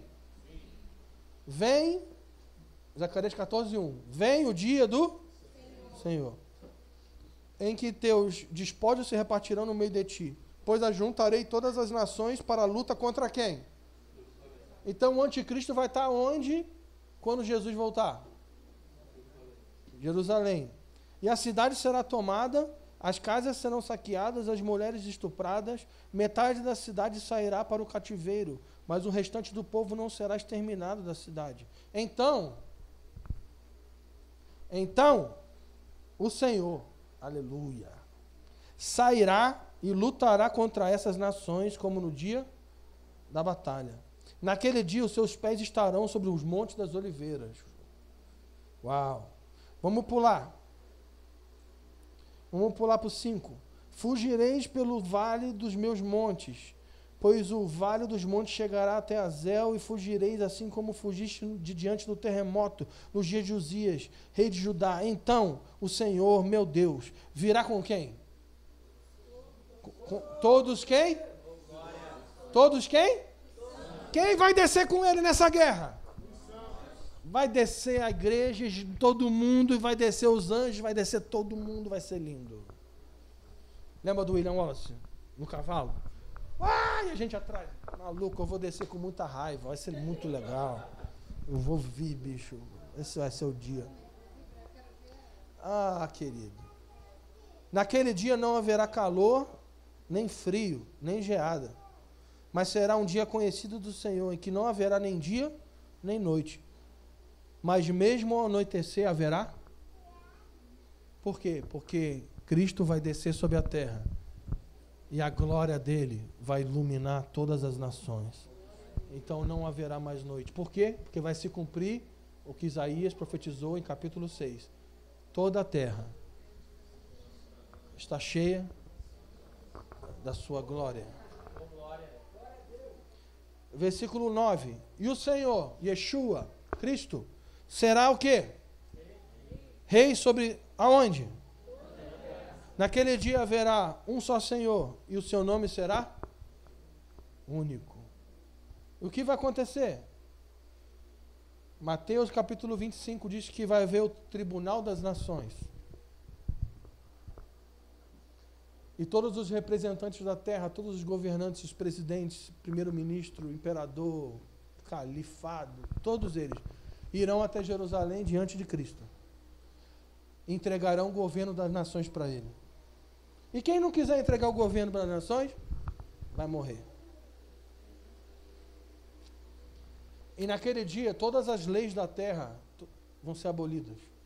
A Constituição do Brasil, dos Estados Unidos, do Canadá, da Inglaterra, todas as leis da África, todas as leis injustas da terra vão ser abolidas. Por quê? Porque Isaías capítulo 2 diz que de Sião sairá a sua lei. Quem já cantou essa música? E os povos verão e virão a Sião aprender sua lei, pois a sua justiça governará o leão de Judá. Então a Torá, a lei, vai ser a lei que vai legislar sobre o mundo. E quem vão ser os legisladores, os governantes do reino de Cristo sobre as nações? Os santos, a igreja. E nós vamos cumprir o que ele profetizou em Isaías 61. E as cidades antigamente assoladas serão restauradas. E as cidades em ruínas vão ser reedificadas. Uau! E naquele dia vai se cumprir o que Paulo profetiza em Filipenses capítulo 2. Todo joelho se dobrará. E toda língua confessará que Cristo é o Senhor, para a glória de Deus Pai. E Ele reinará sobre toda a terra. Amém? Quantos querem esse dia? A minha oração nesse lugar, nessa noite, é que o espírito de revelação possa operar em nossas vidas. Que essa escola não possa ser um ambiente de informação, mas de revelação. Entende? Que não seja um tempo de informação, mas de revelação. Que o espírito de revelação e sabedoria possa operar em nosso meio, no meio do seu povo, nesse lugar, nesse bairro, nessa cidade. Para quê? Para que pessoas sejam preparadas para esse dia. Então eu vou chamar o meu amigo conservo Daniel, ele vai orar por nós, que a gente possa terminar. Vou pedir o Daniel para orar, interceder. Amém. Pai, eu peço para que o Senhor abra os nossos olhos nessa noite. Peço para que a sua luz ilumine nosso coração, nosso interior. Eu oro para que o seu Espírito, Senhor, venha fortalecer o nosso interior. Nós oramos, Senhor, por olhos abertos nessa noite, Senhor. Nós oramos, Senhor, para que isso não venha se encadear somente na informação e na mente, Senhor, mas que isso venha descer para o coração. Nós pedimos por uma vida, Senhor, diariamente diante de você. Nós pedimos, Senhor, uma vida diariamente, Senhor, de acordo à sua palavra, de acordo à sua lei. Nós pedimos que toda a palavra que foi lançada aqui hoje, Senhor, venha descer, Senhor, para os nossos passos, para o nosso caminho. Nós dizemos, Senhor, que tudo que passou, toda a informação que nós tivemos, Senhor, no passado, caiu diante dos nossos pés. Nós estamos olhando para você agora. Nós dizemos que nessa noite, Senhor, o mais importante da nossa vida é a sua glória, Senhor, é a sua lei. Nós reconhecemos que você é o Messias, é aquele que irá virá para governar todas as nações. Nós dizemos que o alvo da nossa vida é o seu governo, é a sua lei. Nós dizemos, assim como o Salmo 119, que o Senhor nos ensine a amar a sua lei dia e noite.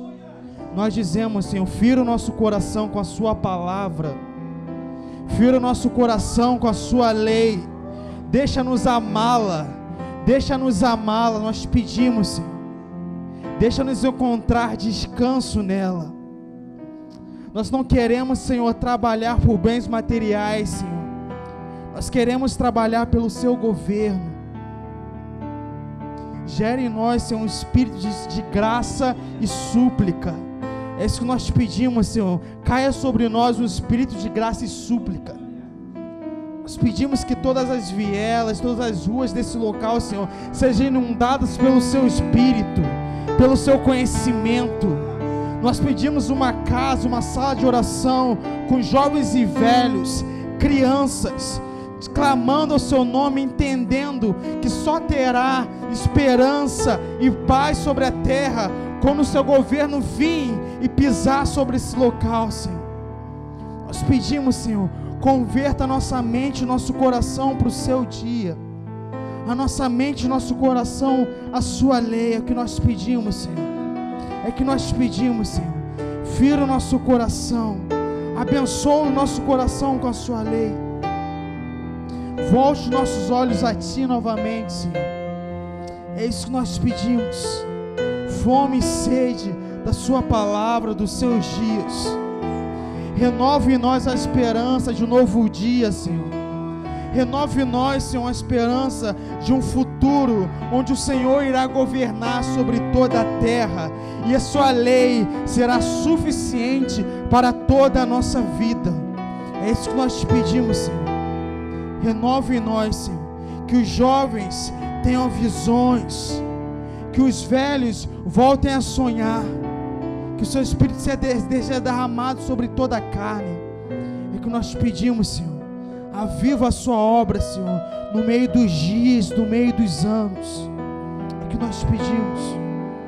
Levante os nossos olhos a ti, Senhor. Amém.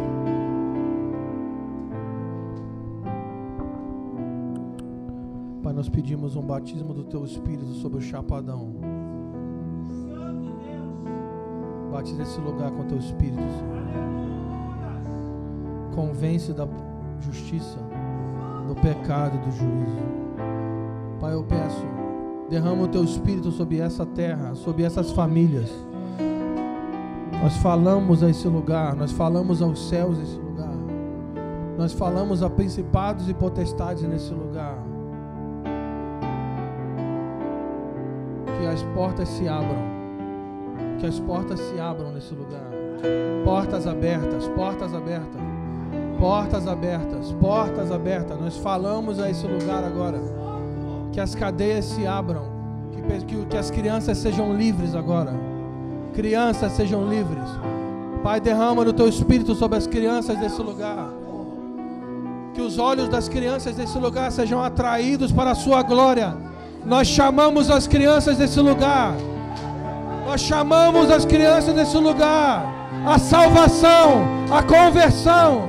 Nós chamamos os jovens desse lugar. Que os olhos se abram. Que os olhos se abram. Que as cadeias sejam liberadas. Que portas abertas, portas abertas. Derrama espírito de graça e súplicas sobre essa terra, Senhor. Atraia os olhos deles para a glória de Cristo. Nós chamamos os anciãos para que voltem a sonhar. Para que voltem a sonhar. Pai, traga esperança àqueles que não têm mais esperança. Levanta pacificadores aqui nessa terra. Levanta pacificadores. Levanta famintos por justiça aqui nesse lugar. Pai, envia trabalhadores para essa terra. Lança trabalhadores para essa terra.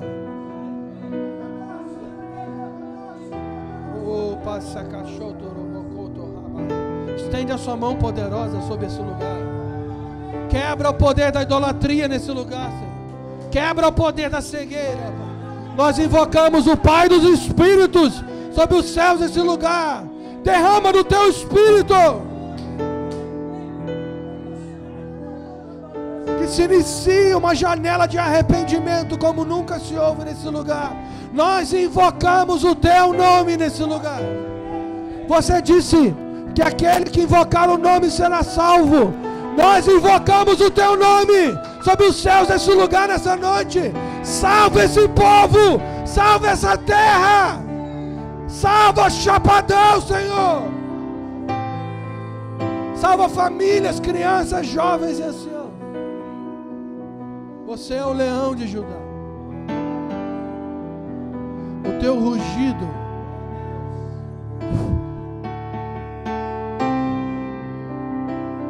é irresistível. O teu rugido é irresistível. Diante do teu rugido, nada se permanece de pé. Ruge sobre esse lugar, Senhor. Nós pedimos, nós invocamos o nome que está acima de todo nome. Salva essa terra, salva as famílias, salva crianças, jovens e anciãos. Em nome de Cristo nós oramos, Pai. Amém. Aleluia. Você pode aplaudir a Ele, ao Rei dos Reis, Senhor dos Senhores. Aleluia. Aleluia. Louvado seja o nome do Senhor. Amém.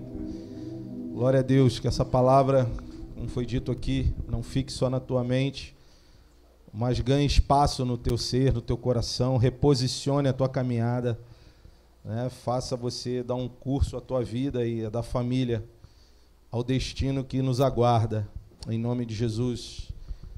Que definitivamente não vivamos para nós, nossos interesses, objetivos, estejamos no caminho dele, no caminho que ele está preparando, nossa casa esteja envolvida nessa missão, na missão dele, em nome de Jesus. Amém, irmãos? Glória a Deus. Eu vou abrir o espaço aqui. A gente teve uma aula aberta hoje, mas a gente quer abençoar essa casa, né, que é sustentada com ofertas voluntárias do corpo, da igreja, enfim. Mas aquilo que o Senhor ministrar ao seu coração, você podendo fazer isso, você pode trazer aqui à frente, em nome de Jesus. Amém? Aleluia. Aleluia.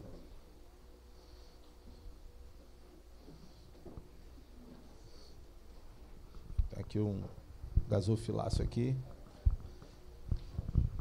Amém. O valor que o Senhor propôs no seu coração.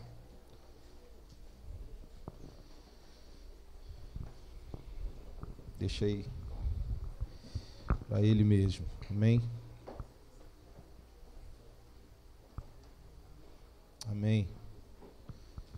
Antes da gente encerrar, queria chamar o Fábio aqui à frente mais uma vez. Irmão também, desculpa, irmão. Daniel. Falando tanto de Daniel, esqueci Daniel. Amém. Estenda suas mãos para cá. Vamos profetizar sobre a vida dos irmãos, liberar. Abençoe eles, a casa deles. Amém. O caminho deles. Ô Pai, nós te agradecemos, Senhor. Nós te agradecemos pela vida que, ó Deus, o Fábio desenvolve dentro dele, Pai. Essa vida que não é dele, é tua. Ó Deus, e flui, Senhor. Flui como o rio nessa noite. Flui, ó Deus, compartilhando sabedoria não dele, Senhor, do alto, do Senhor. Sabedoria não maligna, Senhor. Não humana. Ó Deus, o entendimento que o Senhor tem dado a ele sobre as Escrituras, que venha o dobro, porção dobrada desse Espírito sobre ele, Senhor.